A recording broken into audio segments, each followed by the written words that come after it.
Welcome to Kiraak news. Itukalapadu గ్రామంలో ప్రజా పాలనకు ముఖ్య అతిథిగా హాజరయ్యారు తుంగతుర్తి ఎమ్మెల్యే మందుల సామేలు. ఈ సందర్భంగా ఇటుకలపాడు గ్రామ సర్పంచ్ అల్లి సైదులు సాధారణంగా ఎమ్మెల్యేను ఆహ్వానించి ప్రజా పాలన కార్యక్రమంలో ఇరువురు కలిసి ప్రజలను ఉద్దేశించి చాలా విషయాలు మాట్లాడారు. ఈ సందర్భంగా అల్లి సైదులు మాట్లాడుతూ, రోడ్డు కోసం మేము ఎన్నో కష్టాలు పడితే మా మీద పోలీసులు అక్రమ కేసులు పెట్టారని వాపోయారు. దీనికి స్పందించిన ఎమ్మెల్యే మందుల సామేలు వెంటనే అక్కడున్న ఎస్ఐతో మాట్లాడి, నేను ఎస్పీ గారితో మాట్లాడి అలాగే అడ్వకేట్తో మాట్లాడి ప్రాబ్లంని సాల్వ్ చేస్తానని చెప్పారు.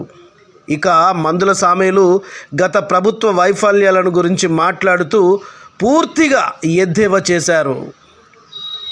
ప్రమాణ స్వీకారం చేసినప్పటి నుంచి ఇసుకను తొయ్యకుండా, అక్రమంగా రవాణా చేయకుండా నేను అడ్డుకున్నానని ప్రజలను ఉద్దేశించి మాట్లాడారు. ఇంకోవైపు సీఎం రేవంత్ రెడ్డి ప్రమాణ స్వీకారం చేస్తున్నప్పుడు ప్రగతి భవన్ గేట్లు పగిలిపోయాయని, జనాలు లోపలికి ఉరికారని ప్రజలను ఉద్దేశించి ఆహ్లాదకరంగా మాట్లాడారు. మొత్తానికి ప్రజాపాలన ఇటుకలపాడు గ్రామంలో రసవత్తరంగా సాగింది. గంటసేపు మాట్లాడిన ఎమ్మెల్యే మందుల సామేలు ఒక రైతుగా, సామాన్య వ్యక్తిగా ఎమ్మెల్యే అంటే గేటు కాడ జనాలు నిలబడాలనా? ఎమ్మెల్యే ప్రజల జీతగాడు. ఖచ్చితంగా నేను అలా ఉండను. ఈ రోడ్డు వేసిన తర్వాతనే, ఇటుకలపాడుకు రోడ్డు వేసిన తర్వాతనే నేను మిగతా పనులు చేస్తానని గంటాపదంగా చెప్పారు. వెంటనే ఉన్న అక్కడ ఓ అధికారికి సెల్ ఫోన్లో మాట్లాడుతూ, నేను అప్లికేషన్ దేనికి వేశాను, నాకు ఇటుకలపాడు రోడ్డు కావాలి అని ఒక ప్రజా నేతగా మందుల సామేలు మాట్లాడిన తీరు ఒక్క ఇటుకలపాడు జనాలనే కాదు, తెలంగాణ యావత్ ఎమ్మెల్యేల దృష్టి మందుల సామేలు వైపు మళ్ళిందంటే ఆశ్చర్యపోనక్కర్లేదు. మొత్తానికి ఇటుకలపాడు ప్రజా పాలన విజయవంతం చేసినందుకు గ్రామ సర్పంచ్ అల్లి సైదులకు కృతజ్ఞతలు తెలిపారు. ఇటుకలపాడు ఆహ్వానించారు ఇటుకలపాడు గ్రామస్తులు. కిరాక్ న్యూస్.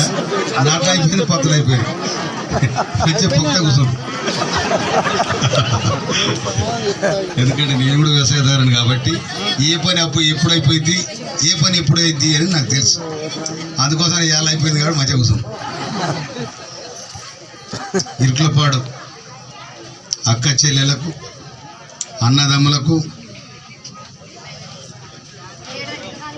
ఇలా తెలంగాణ ఉద్యమం వెనక ఎవరా రససా ఇక్కడ ఎస్ఐ రాలే ఇప్పుడు లేదా, ఇప్పుడు గుని కుట్టాలని నీతో కాదు, ఎవడు కుట్టాలి ఆడు కుట్టినది. అవునా కాదు చెప్పు, అతుకైతే నడుతుంది. మనం పోయి రాగురంటే ఆగడు, పోలీసు అయినా పోయినా తప్పుడు ఆగు. తెలంగాణ రాష్ట్రం ఉత్తగేరుపల్లె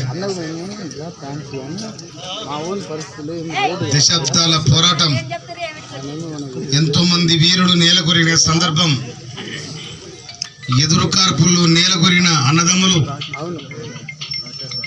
ఈ గడ్డ మీద నేలకొరిగినారు. తెలంగాణ కోసం, మా తెలంగాణ రాష్ట్రం మాకు కావాలని రైళ్ళకి ఎదురుకిండ్రు. ఒక్కొక్క చెల్లె మేము ఎంబీబీఎస్ చేసినాం, మా కొలువులు వస్తలేవని ఆత్మహత్య చేసుకున్నారు. మీకు తెలుసో తెలియదో పెద్దల దేశుడది 1969లో జరిగిన తెలంగాణ ఉద్యమంలో, ఆనాడు జరిగిన పోలీసు కాల్పుల్లో 372 మంది యువకులు చనిపోవడం, విద్యార్థులు చనిపోవడం జరిగింది. ఆ విద్యార్థుల శవాలు కూడా ఎక్కడేసారు. మా కొడుకు శవం ఎక్కడంటే చెప్పకుండా పాడుపడ్డ బావులలో వేసారు. ఆ తర్వాత తెలంగాణ ఉద్యమంలో తెలంగాణ అంటేనే నక్సలైట్లను కాల్చి చంపిన సందర్భాలు. కనుక ఇలాంటి వీరులు, ఇలాంటి త్యాగం చేసి ఇవాళ మనం తెలంగాణ సాధించుకున్నాం. ఎవడో నేనే తెచ్చినా అంటే ఒక్క మాట కల్లారా చూసింది సోనియా గాంధీ గారు. తెలంగాణలో విద్యార్థులు చనిపోతా ఉన్నారు. మనం ఇక ఊరుకుంటే లాభం లేదు, ఇంకా చనిపోయే పరిస్థితి ఉంది.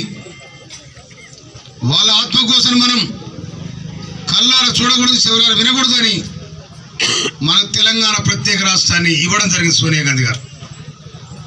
ఇచ్చిన తర్వాత తెలంగాణ ఇచ్చిన కాంగ్రెస్ పార్టీ కూడా ఓట్లేదు తెలంగాణ జనం. పోనీలేయమ్మ ఎవడో ఒకటి కొట్లాండి కదా వానికి వేసిండ్రు.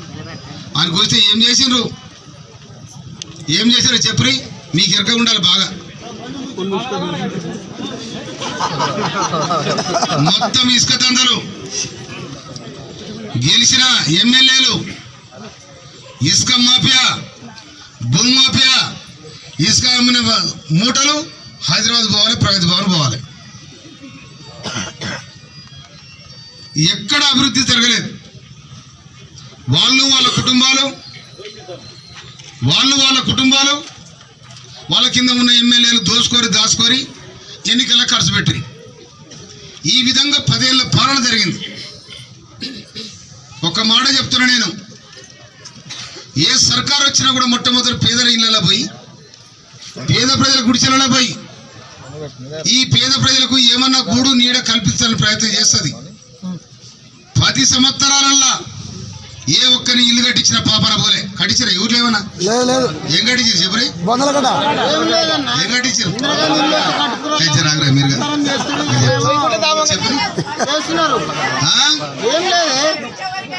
బోదలగడ్డలు, శ్మశాన వాటికలు, వైకుంఠధామం, అంతేనా? ఇంకేమనుందా? ఇప్పుడు ఎడిపోయిరాళ్ళు ఎడిపోయిర్రు. వైకుంఠధామల వాళ్ళే ఉన్నారు, బోదలగడ్డల వాళ్ళే ఉన్నారు. అవునా? ప్రజల ఉసురు తలితే ఎవడైనంతే ఉంటాడు. ఎవరికైనా మనిషి అయి పుడితే 10 సంవత్సరాలుగా రోడ్డు మనిషి తిరిగే పరిస్థితి లేదు. ఆ రోడ్డు మీద నేను వచ్చి నాటేసిపోయినా. నేను ఎమ్మెల్యే కాలే. ఇసుకకున్న విలువ అది, ఇసుక కింద ఉన్న నీళ్ళ విలువ అది. కానీ నేను మొన్న ఎన్నికల్లో చెప్పినా, ఏం చెప్పినా, నేను ఎమ్మెల్యే అయిన తర్వాత దోష ఇసుకపోయినానని చెప్పినా నేను. అయితే నాకు ఎరకలు లేకుండా ఓట్లు జరుగుతూనే ఉన్నాయి, ఓట్లు ఇంకా ప్రచారం జరుగుతూనే ఉంది. మా బిక్కెట్లో మొత్తం 3 కిలోమీటర్ రోడ్ వేసినాడు. ఏటికి వెళ్ళి నెట్ సెంటర్లోకి వెళ్ళి అమ్మ ఎందుకు ధైర్యం వీరికి ఎందుకు వేస్తున్నాను నేను అనుకున్నాను.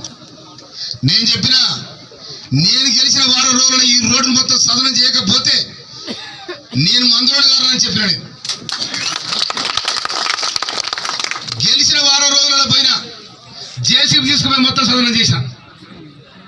అప్పుడు మా వాళ్ళు కూడా పండుగ చేసుకుంటారు. ఈ మాట ఇస్తే మాట మీద ఉన్నారు. వినరా? ఎందుకో తెలుసా? అందరిది కొన్ని గ్రామాలల్లో నీళ్లు లేక ఇవాళ ఒక మాట చెప్తాను చూడు. బైరేని బండ, ఆకారం, వల్లాల, కొండారం, ఈ గ్రామాలు నీళ్లు లేక అల్లాడుతూ ఉన్నాయి. అసిబినార్ కాలం వస్తుందో అంటే వాళ్ళు ఎదురు చూస్తూ ఉన్నారు.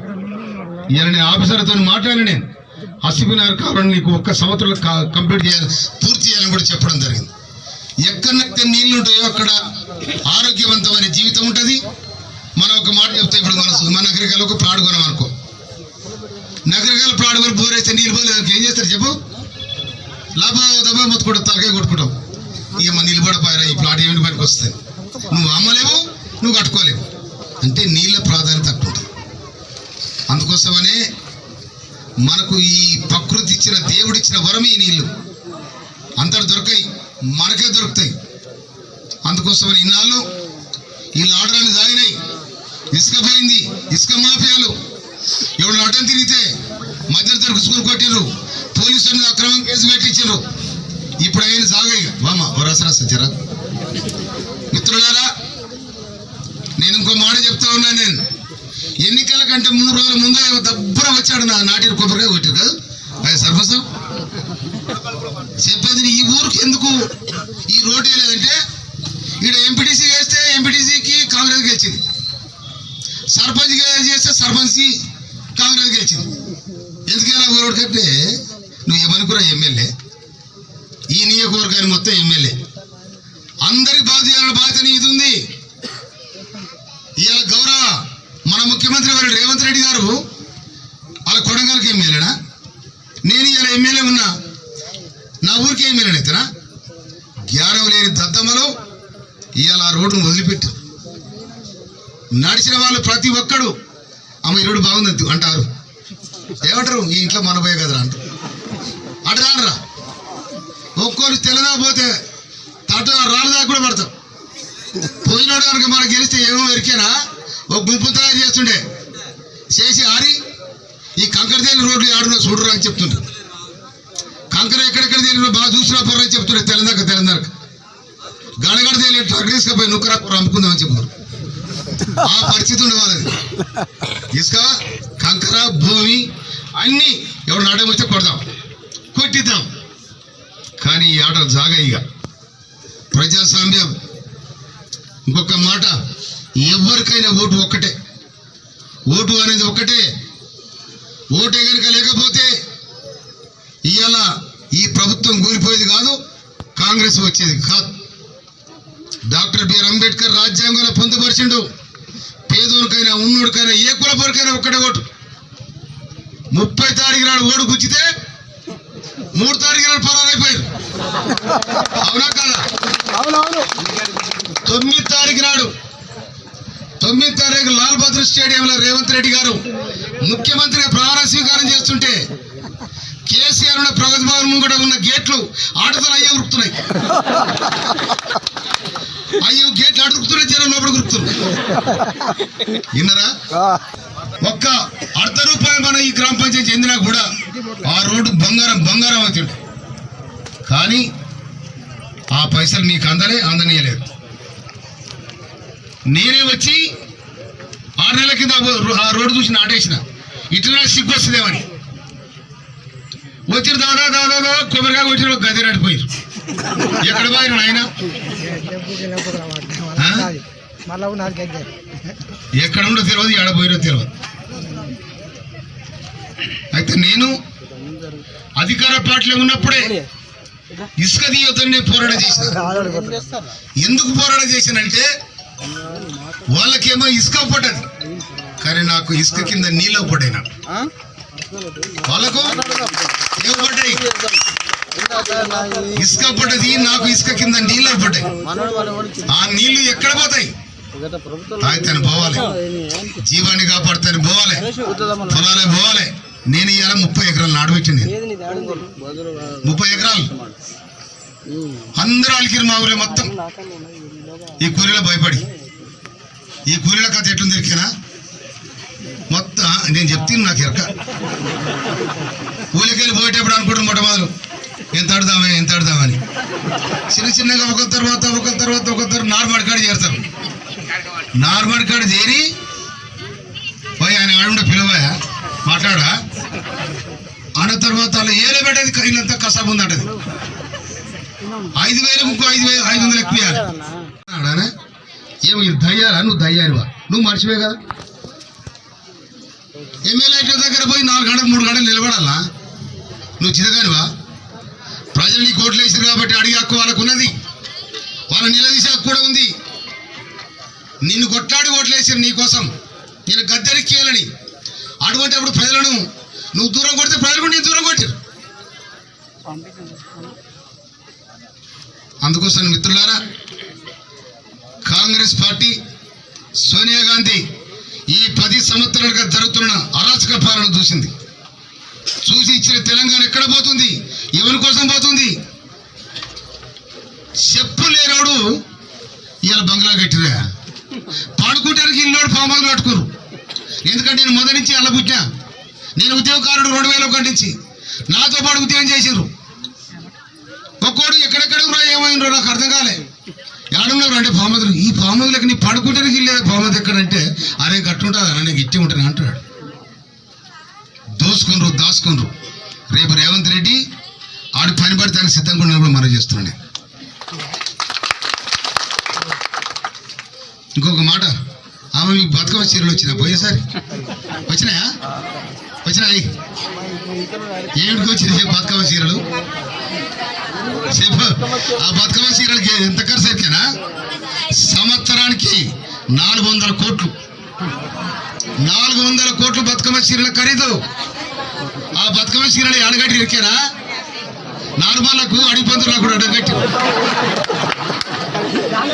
అవునా కదా అబద్ధం అడుగురే అంటే వాడి పాలనకు అట్లా ఉంది ఆయన పాలనకు అట్లా ఉంది.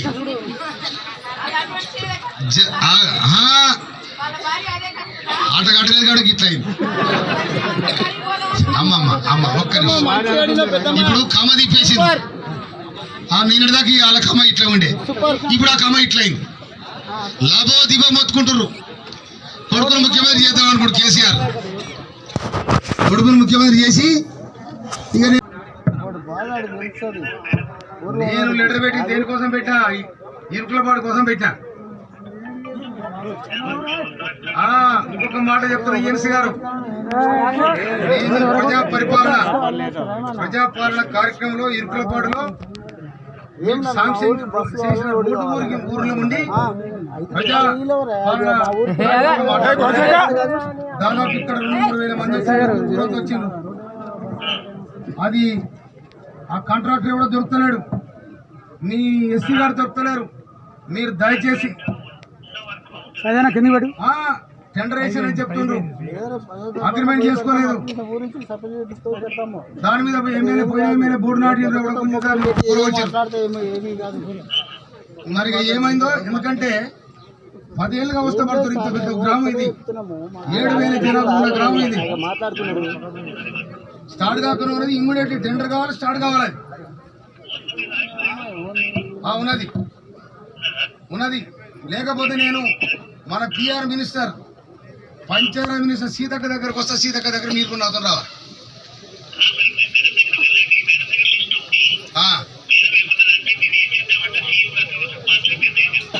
సీఎం ఇంకొక మాట, అన్ని మీరు జరిసేపు ఆపుకున్న పర్వాలేదు కానీ ఇరుకులపాటు మాత్రం ఇమ్మీడియట్లీ స్టార్ట్ కావాలి ప్లీజ్. నేను రేపు వస్తా మీ దగ్గరికి. మీ దగ్గరకు వస్తా, నేను మీ దగ్గరకు వస్తా. డీటెయిల్స్ అన్ని పక్కా చెప్తా. దానికోసం మీరు ఏం చెప్తున్నా నాకు చెప్పాలి. నేను అప్పుడు సీతక్క దగ్గరికి పోతా.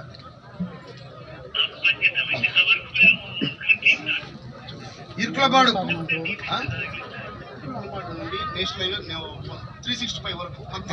365 నేషనల్ హైవే ఇరుకులపాడు గ్రామం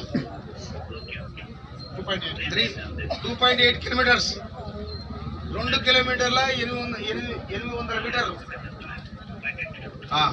మీరు ఇప్పుడే ఎవరైనా మీ డిపార్ట్మెంట్ నల్గొండ జిల్లా ఆఫీసర్లతో మాట్లాడండి, దయచేసి అది క్లియర్ చేయండి. ఎందుకంటే ఒక మాట చెప్తున్నా సార్, ఒక మాట 8 నెలల కింద వచ్చి ఆ రోడ్డు మీద నేను నాటేసిన వరి నాటు బొమ్మలోనే ఇప్పుడు నేను తీసుకొస్తాను మీ దగ్గరికి. దుర్మార్గమైన రోడ్డు అది, దుర్మార్గమైన పనులు జరిగినాయి. దయచేసి నేను ఎమ్మెల్యే అయినా కాబట్టి ఖచ్చితంగా ప్రజలకు మాట ఇచ్చిన 3,000 మధ్యలో జనం మధ్యలో ఉన్న నేను లౌడ్ స్పీకర్ పెట్టి మాట్లాడుతున్నా నా సెల్తోని. కనుక దయచేసి మీరు ఇదొక్కటి నాకు ఇమ్మీడియట్ గా నాకు శాంక్షన్ ఇవ్వాలని మీకు విజ్ఞప్తి చేస్తున్నా.